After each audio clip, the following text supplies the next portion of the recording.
tenho sido vencedor, mas ao vencer eu também posso me ferir. Falam por aí que a minha força é demais, sem ver que no meu peito eu escondo meu pesar. Saibam, pois, que ao cair eu oro a meu Deus. Saibam quem aqui me levanta se estou só. Espada em punho estou a chorar, pois dentro da armadura sou um menino.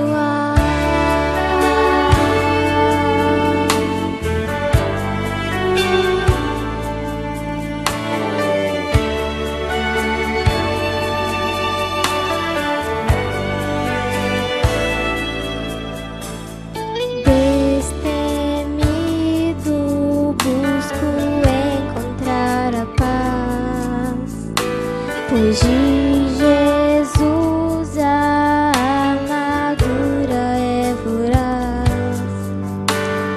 Dizem por aí que a mim ninguém vai derrotar, sem ver meus inimigos que me tentam sem parar. Saibam, pois, que ao cair eu oro a meu Deus. Saibam quem aqui me levanta se estou só. Espada em punho estou a chorar, pois dentro da armadura sou um menino. Saibam, pois, que ao cair eu oro a meu Deus. Saibam quem aqui me levanta se estou só.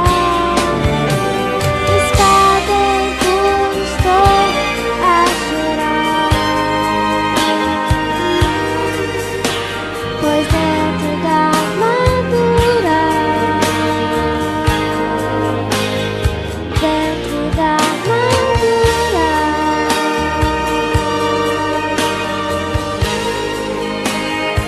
dentro da armadura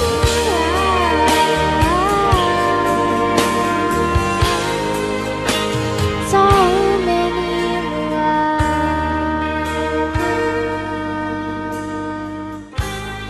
Amém.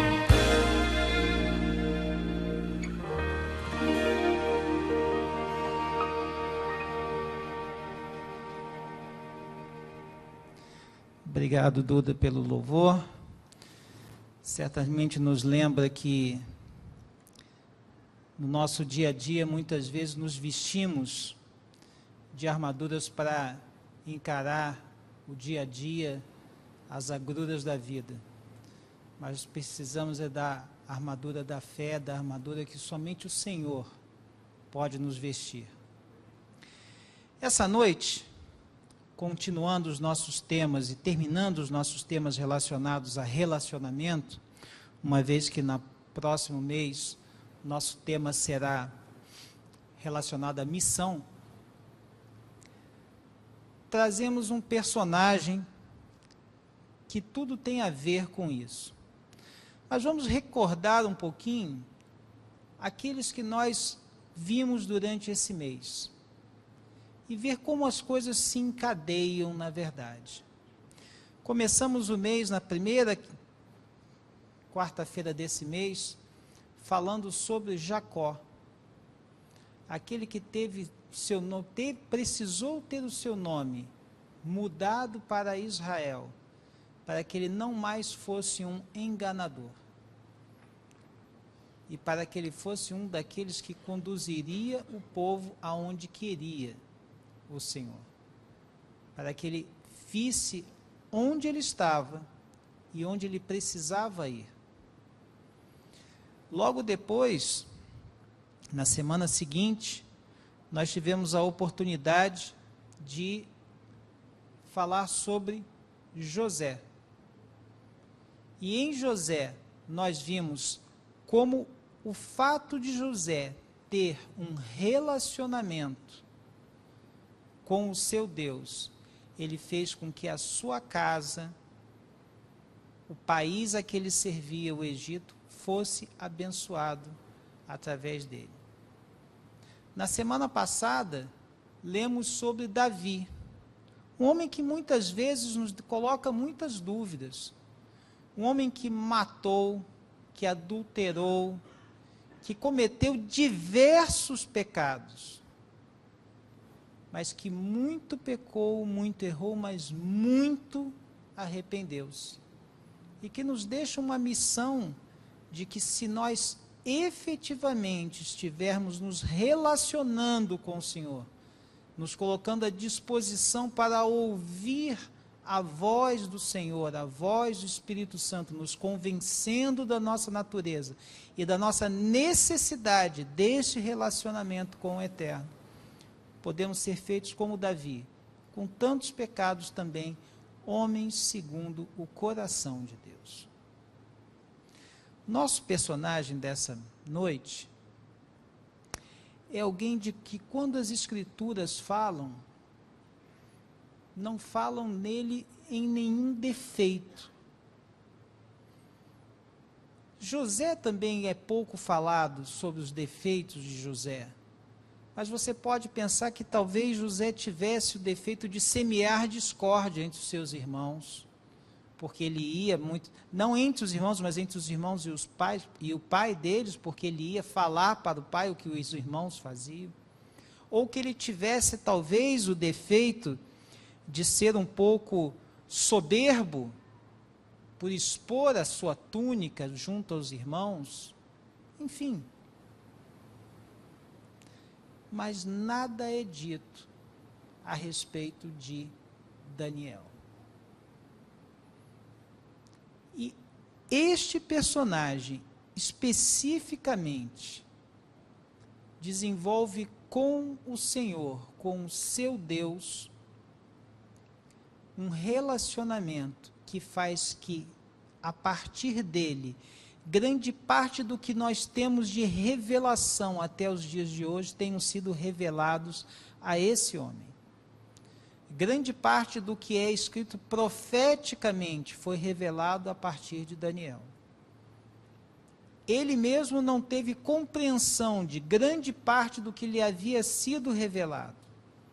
Mas avançando os tempos e o conhecimento da palavra do Senhor, hoje em dia se tem um vislumbre do que eram as profecias de Daniel.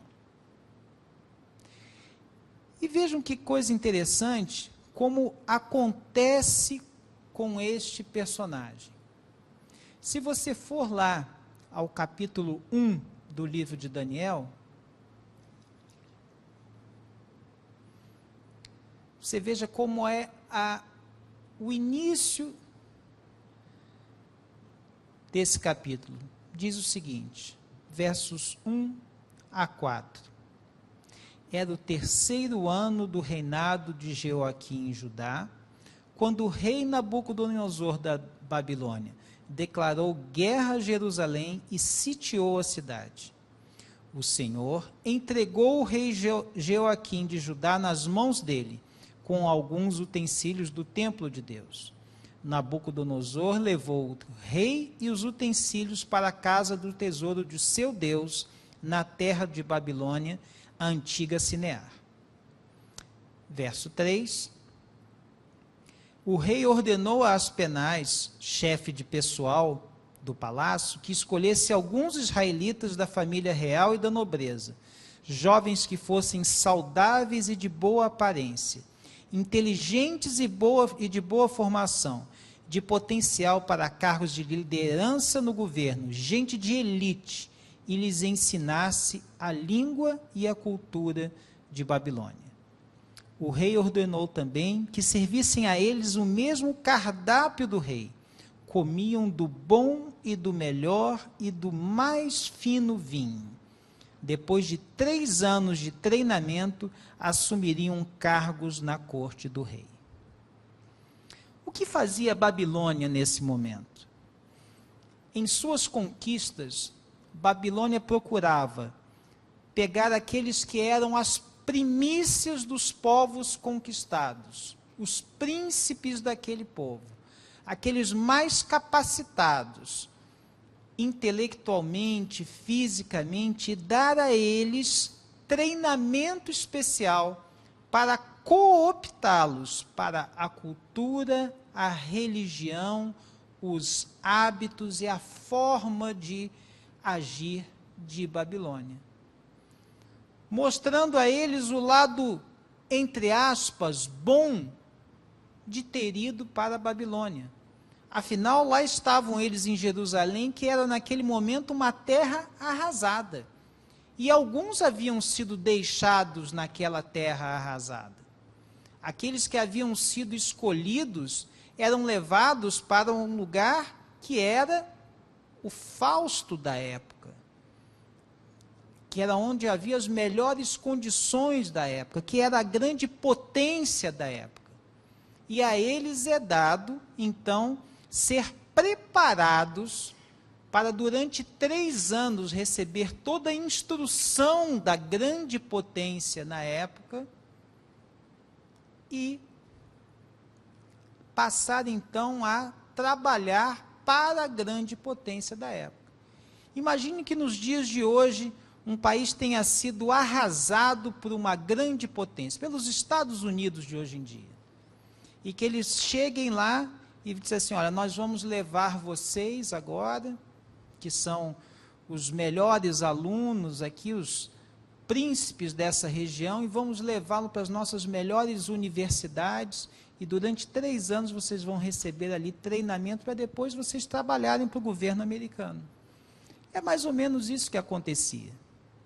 Mas não apenas isso acontecia, mas eles eram cooptados também para a religião oficial, uma religião idólatra, de muitos deuses, onde o próprio Deus, o próprio rei, era adorado como um Deus. E naquele momento, Daniel e seus amigos dão a primeira prova de que eles queriam manter o seu relacionamento estreito com aqueles que eles reconheciam, com aquele que eles reconheciam como o único Deus. Aquele Deus a quem eles serviam, o Senhor. E por isso eles pedem aquele que deveria zelar para que eles tivessem a melhor alimentação, o melhor vinho, para que eles não se contaminem com aquelas coisas. Certamente ali entre aqueles alimentos haviam coisas que para eles seriam consideradas imundas, conforme a sua tradição. E eles pedem que eles não se contaminem com a alimentação real. É dito a eles que aquilo não era possível, porque o rei iria cobrar dele que eles estivessem mais fracos. E tamanho era o seu relacionamento que eles fazem uma prova. E dizem o seguinte: dê-nos apenas água e legumes e veja como estamos depois. E essa prova é feita e eles são vistos depois como muito mais saudáveis, muito mais inteligentes, muito mais belos do que todos os outros que comiam e bebiam das primícias do rei, daquilo mesmo que vinha da mesa do rei. E por ter sido especialmente capacitado, Daniel foi usado por ter um relacionamento para revelar até mesmo E tenha cuidado depois de ler o capítulo 2 a respeito disso, quando ele desvenda um sonho que afligia o rei. Mas o verso que eu gostaria que nós detivéssemos mais a nossa atenção nessa nossa meditação essa noite, está lá no capítulo 6. Algumas coisas valem a pena ser sempre recordadas por nós. E por isso eu citei para vocês o capítulo 2, quando ele desvenda o sonho de Nabucodonosor. É interessante vermos a questão dos seus 4 amigos na fornalha, quando eles foram livrados poderosamente por um anjo do Senhor. Quando ele desvenda um outro sonho de Nabucodonosor. Mas eu gostaria de dividir com vocês essa noite algumas passagens do capítulo de número 6. O capítulo de número 6 fala de uma história muito contada no nosso meio, que é sobre Daniel na cova dos leões. Mas há alguns ensinamentos que nós devemos meditar nessa noite a respeito. Capítulo 6 do livro de Daniel, a partir do verso 1, lemos o seguinte: Dario reorganizou seu reino. Ele designou 120 governadores para administrar todas as províncias do reino. Sobre ele havia 3 ministros, e um deles era Daniel.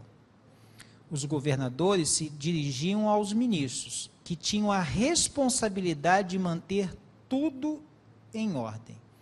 Mas Daniel era cheio de vitalidade e tinha uma inteligência tão superior aos outros ministros e governadores que o rei decidiu designá-lo responsável por todo o reino. Verso 4. Os ministros e governadores se reuniram para ver se descobriam algum ponto fraco de Daniel que pudessem usar contra ele, mas não conseguiram nada. Ele era exemplar e absolutamente confiável. Não conseguiram achar nenhuma evidência de negligência ou má conduta. Após inúmeras tentativas, desistiram e disseram: nunca vamos descobrir nada contra esse Daniel, a não ser que inventemos alguma acusação e tramemos algo contra ele. O segredo de Daniel ser tão superior aos demais era a sua fidelidade com o seu Senhor. Quando a gente fala em relacionamento, a gente tem uma noção sobre fidelidade. E num relacionamento coeso, é necessário que haja fidelidade. Daniel era fiel ao seu Deus. E por ter sido fiel e por ser fiel ao seu Deus, ele tinha comido apenas legumes e tomado água, e tinha melhor aparência do que todos os demais. E por isso ele tinha sido capacitado a desvendar mais de uma vez os sonhos do rei. E por isso ele tinha sido designado senhor de toda Babilônia, prestando contas somente ao rei Dario. Mas precisavam ainda tentar ainda mais. Para fortalecer o seu relacionamento de fidelidade junto ao Senhor, o que fazia Daniel? Daniel orava 3 vezes ao dia ao Senhor. E nesse ponto, que era a força de Daniel, foi que os seus inimigos tentaram pegá-lo. No que ele era forte, foi aonde eles tentaram encontrar fraqueza. Convenceram o rei de que o rei deveria expedir um edito dizendo que ninguém deveria adorar nada nem ninguém que não fosse o próprio rei. E então, o que é feito? O que faz Daniel? Daniel continua 3 vezes ao dia orando ao Senhor.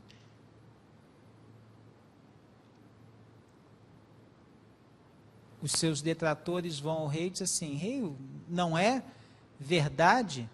Venha comigo lá no próprio capítulo 6, e nós vamos ler sobre isso.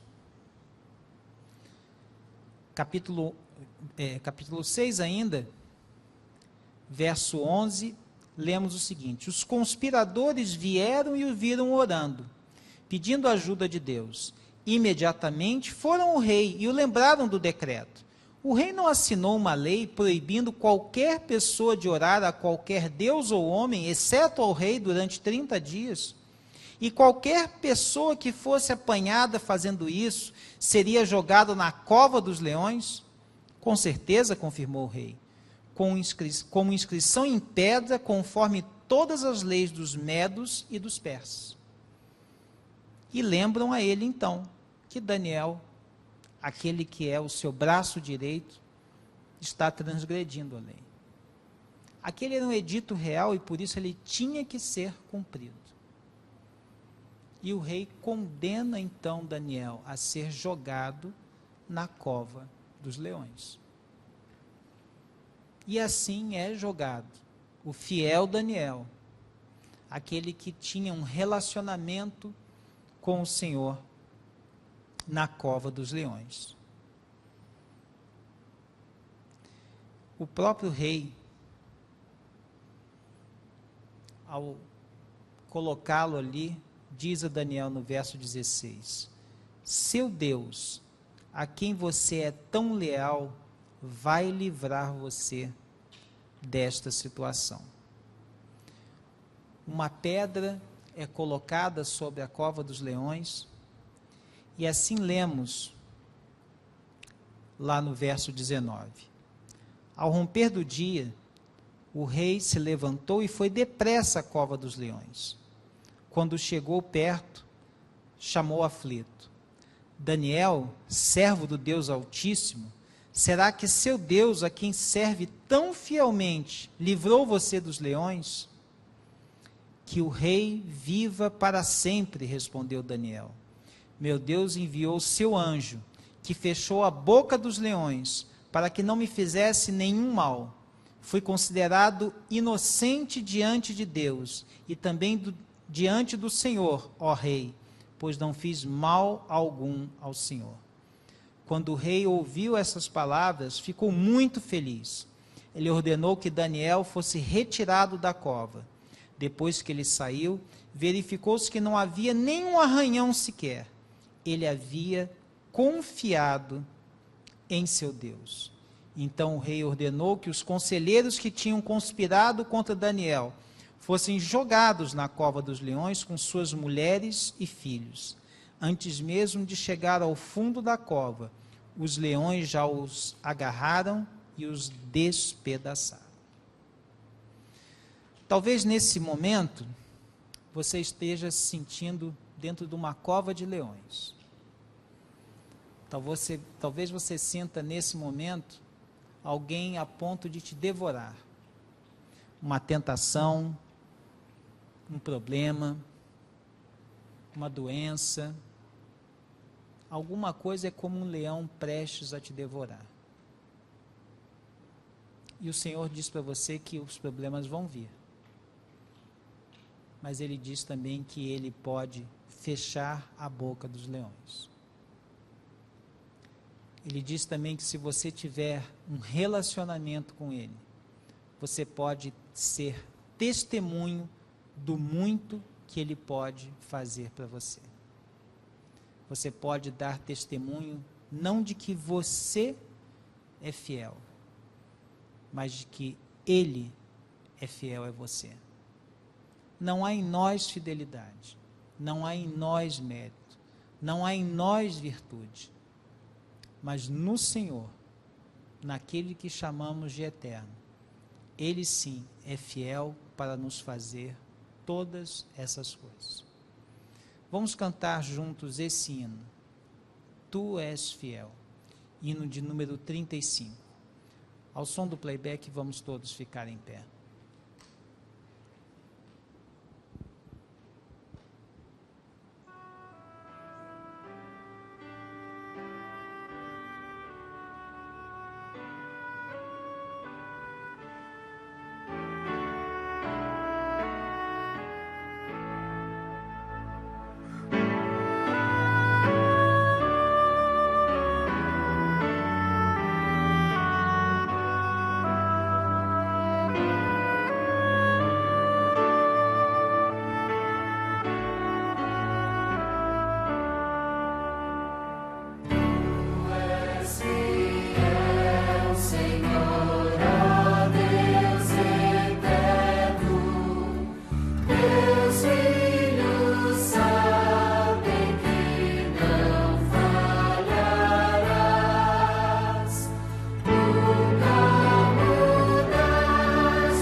Obrigado, Eterno, pela tua fidelidade para conosco.